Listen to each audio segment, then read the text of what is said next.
Welcome back. The war in Ukraine may seem a world away, but for one teen in Minnesota, those battles hit close to home. Rena Sargentopoulos takes us to Alexandria for the story. In the library at Gustavus Adolphus College, I have so much homework. Dasha Shiroka So many notes. I have goes over her notes. 225 pages. The chemistry and nursing double major sits in front of a backdrop These are all Ukrainian students that never graduated. that means more to her than most. They died in the war. Dasha helped organize the installation of posters for the 3rd anniversary of Russia's invasion of Ukraine. And I'm really glad we had the opportunity for the library to let us leave those here. Not something she ever imagined she would have to do. But being here at college is also something she never imagined she would do.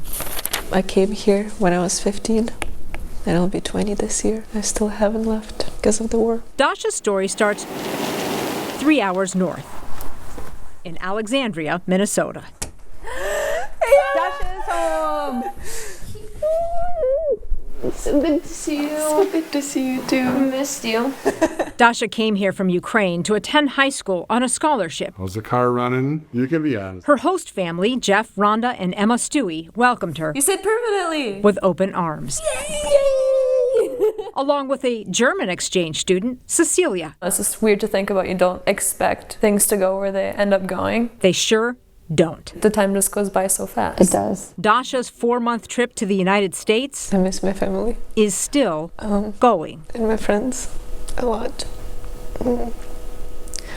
My dad is on the front line and has been there since the war started. My grandparents, they're both surgeons, so they're also still working, saving people's lives. I aspire to be like them in the future. Dasha's options are to go home to a war-torn country or fight to stay here and finish her education. Look what you've all accomplished. It really is something, Dasha. A fight she has not taken on alone. Those amazing people that go to my church or are just around this area, they have driven me to work, from work, taught me how to drive, would take me like for breakfast or just a talk. Dasha's host family knew they would need a village.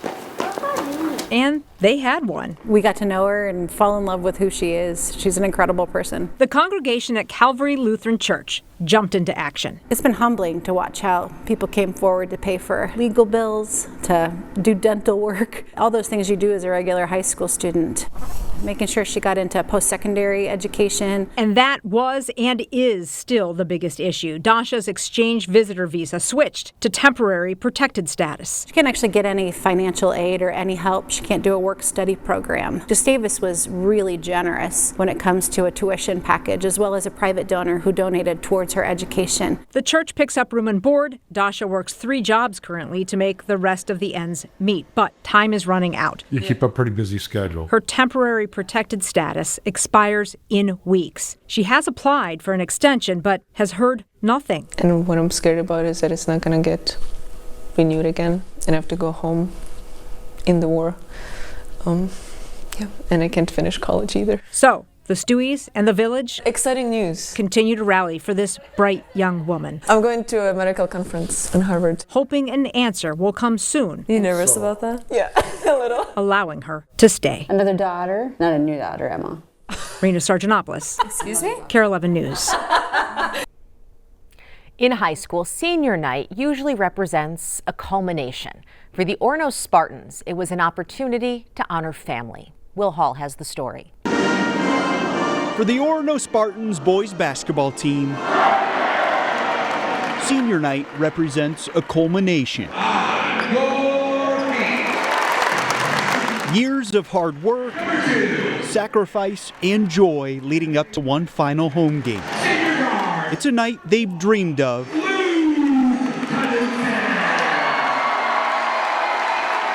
and dreaded. They're more than friends. They grew up together. He brought an energy to our life every single day that I've ever since felt missing. This night, an intersection of baskets and tears. I see his picture every time before a game, and it just puts things in perspective pretty quick. Of jubilation and wondering what if. I still wake up thinking, maybe it's just a bad dream. For Renee Knudsen, this night a place of healing. It was almost peaceful for me. to be in the gym? He's obviously rebounding. For Spartans head coach Barry Wohler, I've been coaching since 1990. Let's have some fun. it's been a season like no other. It's one of the toughest things I've ever been through, that's for sure. On November 17th, just one night before practice began, senior starting point guard Luke Knutson passed away after the car he was driving crashed into a traffic light off of Minnetonka Highway. Just started sobbing. Like I couldn't believe it was real. Right as I woke up, my parents came in, both in tears, and they told me.